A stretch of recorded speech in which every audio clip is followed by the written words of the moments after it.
अस्सलाम वालेकुम रहमतुल्लाहि व बरकातुहू। मेरे भाइयों बुजुर्ग दोस्तों, मैं आपके सामने एक 3 वीडियो लेकर आया हूँ। एक वीडियो तो आपके सामने यहाँ मौजूद है, 2 और वीडियो है, इंटरेस्टिंग है, ज़रूर देख के जाना। और वो 2 वीडियो में भी जो है इंशाल्लाह आपको बहुत जो है एंजॉय भी होगा और आपको मज़ा भी आएगा और जो है आपको कुछ सीखने को भी मिलेगा। पहले इस वीडियो को देखो ताकि एंजॉयमेंट हो जाए और जो है कुछ नसीहत भी मिल जाए इस वीडियो के ज़रिए से। हमारे माशरे के अंदर आज जो एक ख़राबी पैदा हो गई है, बल्कि चलती हुई आ रही है और उसको लोग और ज़्यादा बढ़ावा दे रहे हैं। वो क्या है कि अगर किसी के घर में इंतकाल हो जाए तो उस घर में खाना जो बनकर आता है, चाहे वो रिश्तेदार से हो या महल्ले वाले के ज़रिए से हो, तो उसमें कैसे लोगों का जो है रुझान है इस वीडियो के ज़रिए देखें। मैं ना बोलूँगा तो बाहर वीडियो का मज़ा ख़राब हो जाएगा। अब आप पहले वीडियो देखो इंशाल्लाह। हाफिज जी कहाँ जा रहे हो? बड़ी जल्दी में लग रहे हो। पता नहीं है क्या तुम्हें? अपने रहीम भाई जो है उनकी बीवी का इंतकाल हो गया है। उनके दफन में जा रहा हूँ, बस 15 मिनट में जनाजा उठने वाला। अपने रहीम भाई पिछले मोहल्ले वाले जीते जी तो उनकी बीबी का चेहरा कभी देखने मिला ना, आज देखने मिल जाएगा। हम भी चल रहे हैं तुम्हारे साथ। अबे जाहिल, तू क्यों देखेगा बे? मतलब उसने जीते जी तो गैर महरम से पर्दा करा और मरने के बाद तू उसे देखने की बात कर दिया। अबे जाहिल, जैसे जीते जी एक औरत का दुनिया वालों से पर्दा है, ऐसे ही मरने के बाद भी पर्दा है। ठीक है फिर हाफिज जी, चेहरा न देखूंगा और क्या। हाफिज जी 2 मिनट रुक रही हो, बस अभी आ रही हो। अबे कहाँ जा रही है जाहिल? दफन में वैसी 15 मिनट बाकी है, 5 मिनट बाद। चलो फिर हाफिज जी। अबे जाहिल, 2 मिनट कहकर 5 मिनट में आ रही है। गया कहाँ था? हाफिज जी जलजीरा लेने गया था, दफन के बाद बिरयानी चलेगी ना। अबे तेरी जाहिल, अबे तू जलजीरे से बिरयानी खाने जा रही है या दफन में जा रही है? अबे ये खाना गरीब यतीम मिस्कीनों के लिए होता है, तेरे जैसे बेशर्मों के लिए कोई। अरे तो हाफिज जी खिला देंगे तो कोई एहसान करेंगे क्या? दुनिया खिलाफ है, हमने भी तो खिलाया था। अबे जाहिल, किसी का हिसाब है किसी का नहीं। तू तो ये समझ जा जैसे वलीमे की दावत हो, ये जी सुन्नत है। अमा मियाँ, हमारे माशरे में ये चीज कितनी आम हो गई है। अगर किसी के घर में मैयत हो जा तो 10-10 पतीले उतर रहे हैं, 10-10 पतीले, और मेहमान खा रहा बाद में, पहले मोहल्ले वाले सूत रहे हैं। और मियाँ तीजे 40 में का ऐसा निजाम बना रखा है लोगों ने कि घर घर जाकर चूल्हा में दावत होती हैं, और अगर किसी के घर ना करो तो जाहिल बुरा भी मानता। और प्रोग्राम देखो तीजे 40 के कहीं से कहीं तक ऐसा लगता ही नहीं है जैसे गम का माहौल हो। माँ मियाँ, माहौल तो ऐसा बना रखा मुसलमानों ने, अगर किसी के घर में मैयत हो जा तो लोग उसके दुखों को नहीं बांटते, बिरयानी के पतीले बांटते हैं।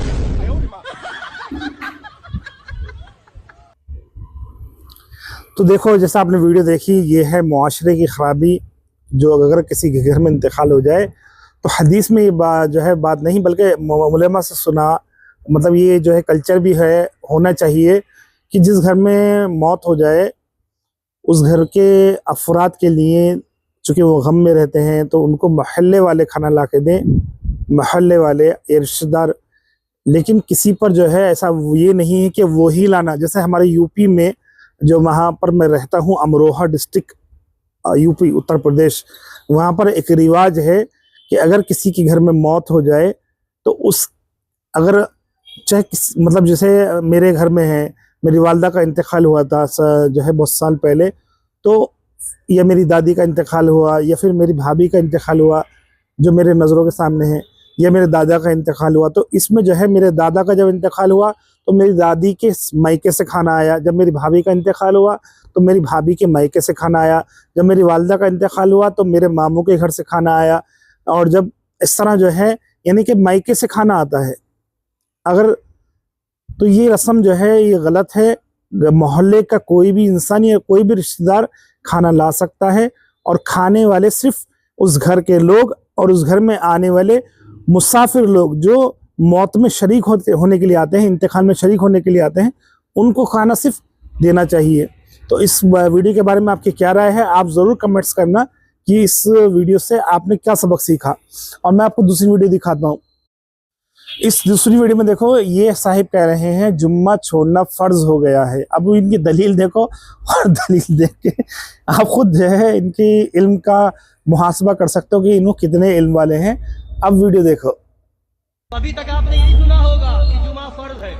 अब आज बता रहा हूं कि जुमा का छोड़ना, सुनिए, आला फरमाते अल गरज वही जुमा या ईदैन का इमाम हो, यानी अकीदा जिसका खराब, वहाबी हो, जो राफिदी हो, कादियानी हो, जिसका अकीदा सही ना हो, अगर वो इमाम हो किसी जगह पर और वहां पर कोई दूसरा अपना सही अकीदे वाला इमाम मौजूद ना हो, अपना सही अकीदे वाला इमाम मौजूद ना हो, सब वही गलत अकीदे वाले वहाबी, देवबंदी, राफिजी या कादियानी या जो है देवबंदी या इस तरह के फिरके वाले गलत अकीदे वाले ही इमाम हो, ऐसे लोगों की मस्जिदें हो। तो आला हज़रत फरमाते हैं वही जुमा या ईदैन का इमाम हो और कोई मुसलमान इमामत के लिए न मिल सके तो जुमा और ईदैन का तर्क यानी छोड़ना फर्ज है।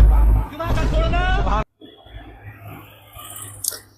इस वीडियो के अंदर आपने सुना कि जुम्मा छोड़ना फ़र्ज़ है। क्या आपने किसी शरीयत की किताब में ऐसा पढ़ा है कि जुम्मा छोड़ना फ़र्ज़ है?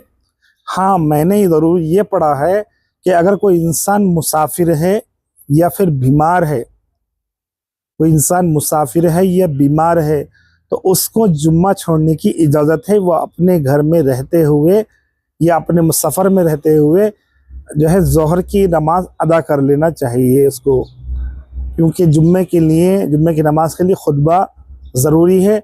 और जब इंसान मुसाफिर रहेगा तो खुतबा उसके लिए सुनना पॉसिबल नहीं है।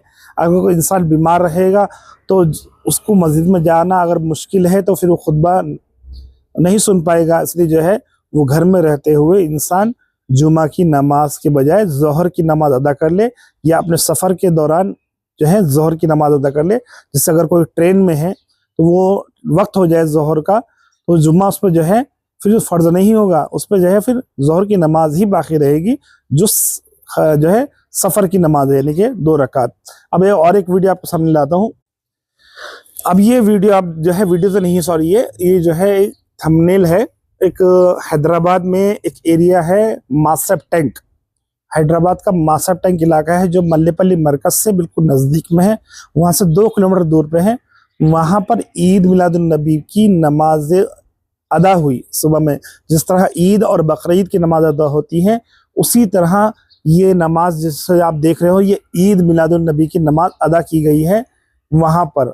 तो ये खुराफात वहाँ शुरू हुई। बहरहाल उसके बाद जो है कुछ कंप्लेंट्स हुई, कंप्लेंट भी करे तो बहरहाल ये इंसान जो नमाज पढ़ा रहे हैं ये रुजू भी कर लिए और बाद में जो है इसकी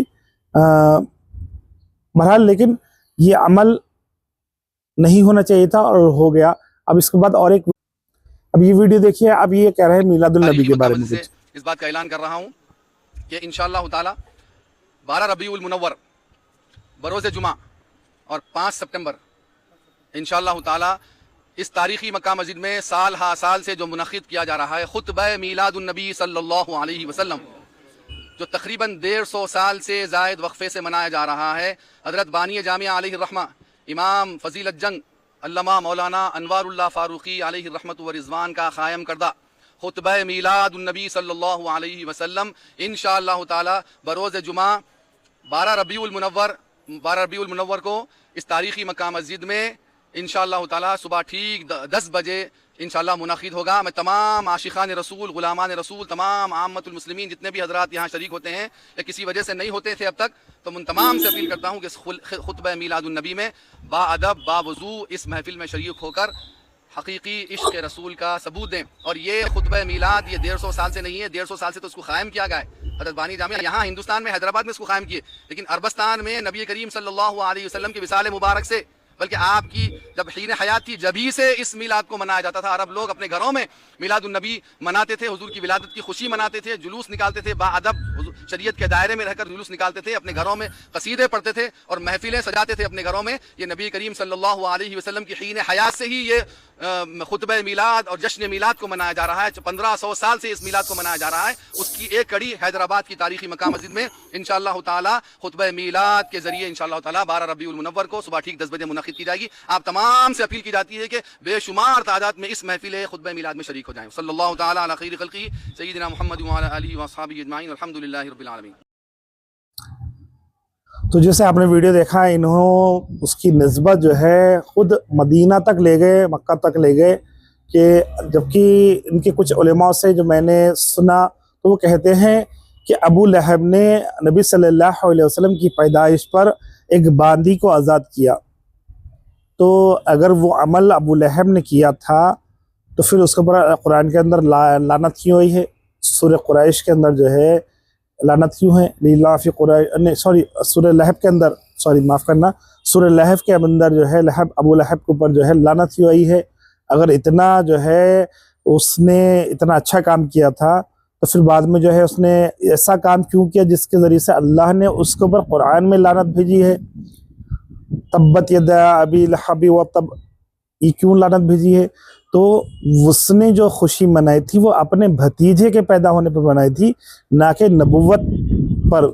जब उसको मालूम हो गया कि नबी आप सल्लल्लाहु अलैहि वसल्लम नबी का जो है दावा करे तो फिर उसने क्या हाल किया? तो हम तो ऐसे इंसान की जो है पैरवी नहीं करेंगे जिसने नबी सल्लल्लाहु अलैहि वसल्लम को बहुत सताया हो। और दूसरी बात, ये और एक दलील जो है मैं आपके सामने पेश करूँगा, जो मैंने उलेमा से सुना कि ईद मिलादुल नबी अगर तुम मान रहे हो तो ईद मिलादुल नबी यानी कि ईद के दिन रोज़ा नहीं रखा जाता, क्योंकि ये सही हदीस है। नबी सल्लल्लाहु अलैहि वसल्लम जो है पीर के रोज़े का अहतमाम किया करते थे। फिर किसी सहाबा ने पूछा, या रसूलल्लाह आप पीर के रोज़े का अहतमाम करते हैं, इसके पीछे की वजह है? तो आप सल्लल्लाहु अलैहि वसल्लम ने फरमाया कि पीर के दिन मेरा पैदाइश का दिन है, इसलिए मैं उस दिन अल्लाह के शुक्राने में अल्लाह से शुक्र अदा करते हुए उसका रोज़ा रखता हूँ। अब अगर नबी सल्लल्लाहु अलैहि वसल्लम अपनी पैदाइश के दिन रोज़ा का रख रहे हैं तो फिर ईद का दिन कैसे हो सकता है वो?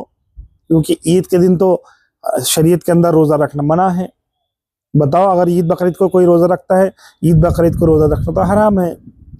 फिर नबी सल्लल्लाहु अलैहि वसल्लम अगर उसको ईद का दिन मानते या सहाबा उसको ईद का दिन मानते तो नबी सल्लल्लाहु अलैहि वसल्लम रोज़ा क्यों रखते? बहरहाल मैं आपके सामने ये 3 वीडियो लेकर आया। अगर आपको वीडियो अच्छी लगी है तो ज़रूर कमेंट्स बॉक्स में इस वीडियो के ताल्लुक से आप अपने कमेंट्स ज़रूर मेरे सामने वीडियो में लाएं, ताकि मेरे को अच्छी वीडियो लाने का मौका मिले। मुझे मालूम होगा कि आप किस तरह की वीडियो चाहते हैं।